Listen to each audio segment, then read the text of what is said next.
Whenever you're ready, Coach. Walking off the field, obviously a heartbreaker for players, most importantly, but coaches, parents, fans, anybody who was there. Just so close. And I was walking off the field, and I had some notes that I always make notes during the game. Okay, what am I going to talk to the guys about? What's going well? What do we need to improve on? And Sam Youngie, Amitu Anai, as we're walking off, I was just happened to be walking right next to him, and he was talking to the guy on the other side of him, and he said, "We're almost there, bro." Just kind of matter of fact, and man, it was just some simple wisdom right there that changed my whole speech to the team after the game, because I feel like they know that, and there's not a lot I can say to bring them wisdom. I think they have that wisdom right now. I think they know how hard they've worked. I think they know they're getting better, and the wins have been elusive, and this might be the toughest one to lose that way on a walk-off field goal, 54-yarder. A lot of credit to their kicker.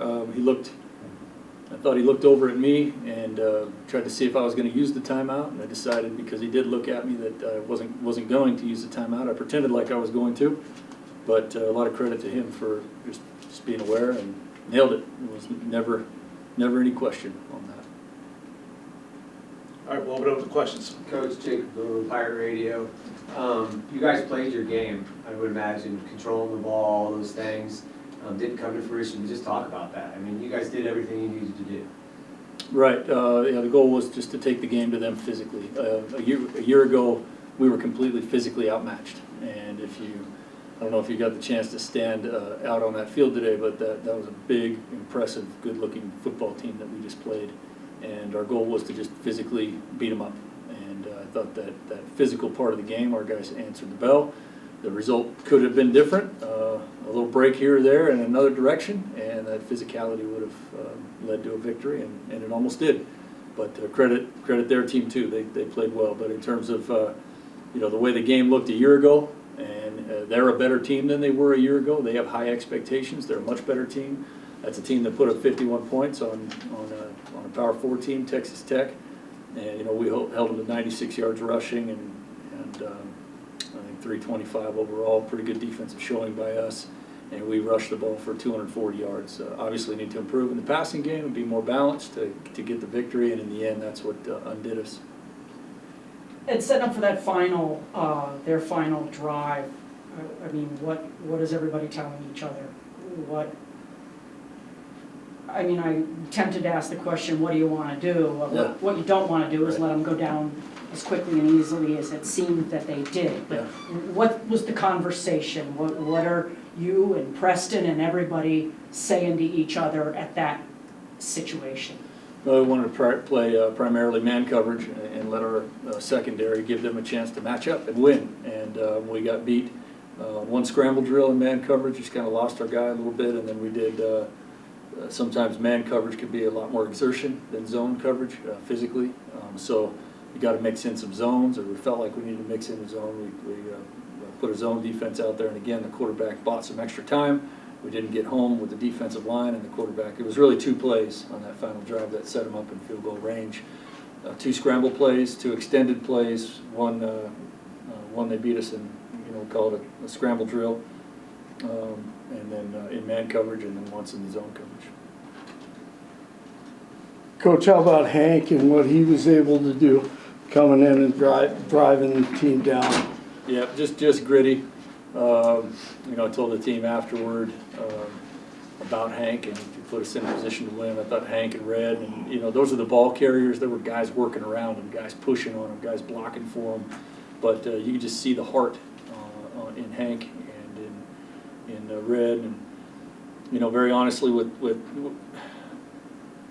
in a way we were unprepared for this game because of the amount of respect we have for Hank. When it looked like that Peter was going to be named the starting quarterback, we started looking for all of the roles that we could create for Hank, and I've talked about that, and he's one of our best leaders, and he needs to be on the field as much as possible, and so a lot of those roles took him away from quarterback a little bit, and in hindsight we should have reeled that back in. Had a lot of confidence in Jonah going forward, as did Hank. Have a lot of confidence in Jonah. Hank's helped Jonah prepare for this moment, but in the end just felt like that Hank was giving us the leadership and the production that we needed there at the end of the third, and so we stayed with them in the fourth and brought us back. Chris Bowen, Bear Claw. Could you kind of talk on those 2 timeouts on the 2-point conversion? Yeah. Both like kind of the thought leading up to it, then also like the immediate aftermath. It looked like the team kind of came off the field. I don't know if you had a chance to say anything to them before they were kind of ushered back on, or how did that look? Well, yeah, the first time out was just because we had it, and we wanted to give talk about it. We had the 2-point play out there and ready to go, and we thought, well, let's take some time and rethink it. And then we didn't get enough guys out on the field. So at that point, I was left with, we tried to, and we were going to run out of play clock. So I tried to call another timeout, but two back-to-back timeouts is a penalty, and so at that point we got pushed back. And that one's on me and the coaching staff not being organized enough to get 11 guys out on the field so that we could pull that 2-point play out, especially after a timeout, especially frustrating in that situation. I don't know exactly what happened there. I know that I was left without a lot of options. We didn't want to rush the play. It was better off to take the chance. Maybe they would give us the second timeout, or just have to do it from a little further back because we weren't going to get the play off. Coach, second guessing and speculating is easy for us to do from where we're sitting. But maybe talk about that field goal right before half. Thought maybe you would let the 2-minute warning expire and then let him kick it after that. Was there any thought there, or was it just kind of let's do this? You have to remind me of the situation. They had a field goal right before the half. The 2-minute warning was winding down when we kicked our field goal just before second half, whenever Hunter missed it. And we could have let the 2-minute expire and then come out and kick it after the 2-minute warning, but it seemed like there gotcha. Yeah, some yeah. time left on the play clock where maybe you could have done that. Right. Like I said, it's second guessing, but is that Right. something?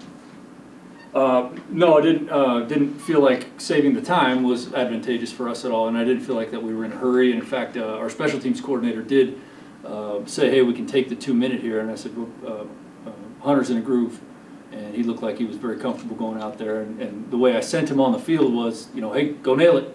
And so we didn't feel like, I mean, obviously if the play clock would have been running down, that would have been a smart way to get a timeout there. Coach, Red ran the ball extremely well. What can you say about his performance today? Just gritty. Again, at the end of the game, after the game, when I was talking to the team, I pointed out those 2 guys in particular, Hank and Red. They were just playing with heart, grit. They're talented enough players. It's they have skills, they have ability, they have strength. They've worked incredibly hard, but I could just see the fire, the desire to win. They were going to leave everything they had out there on the field, and so. I don't think it's wasted on a loss. I think their teammates. I think we're finding out more who we are, and those guys rose to the occasion, and that's inspirational for our defensive guys to see that. We got more than the play was blocked for with those 2 guys several times tonight, and that's what physical football is all about, and that's what we're building here. We're building it as a weight room foundation team. We want to push people around. We want to be physically stronger and make that our foundation. Obviously, there's areas of the game we can improve on, coaching and playing, but that part's really coming together, and it's encouraging for me. Coach, Bear Claw Media, 25 yards passing on the day. Definitely didn't go the way you wanted in the passing game. What do you do going forward to kind of balance it out? Even the rushing game was fantastic today. What do you do to diversify the play going forward? Yeah, I think. Like I said, we've got knowledge of what Hank can do. Hank's come in and thrown for a lot more than 25 yards during his career here, so he's got a lot of ability. It didn't go the way that we thought it would go with Jonah in there, and I can give credit to Abilene Christian. I don't want to put anything on Jonah. He earned the right to go out there and had earned the confidence of the coaches and players. So. It was a tough sledding for us in the passing game, and obviously we need to prepare better going forward. Any more questions? Ed, on the 2-point conversion, that down on the north end, looked like it was real close, just not quite not quite on Braden's hands or something. Yeah. What were your options? I mean, what were you thinking about leading into that play? You know, I mean, you've been running it all day long, and Yeah. how do you make that decision, and, you know, what did you see from where you were? Yeah, you know, 3-yard play, that's a pretty common pass play right there, especially as well as we had the running game going. It's usually not much of a threat to run the ball on a 2-point conversion. It's a high percentage pass play, but as well as we were running the ball, we felt like we could get the defense to get some isolation out there on the outside. Felt great about Braden being able to break. He had a double breaking route, and it was a good ball by Jonah. It hit him in the hands and just had a little wobble to it, and bounced off his palms instead of his, you know, soft catch and hit his fingertips. I think that's how it happened. Anything else? Thanks, Coach. Thanks, Coach. Thanks. Thank you.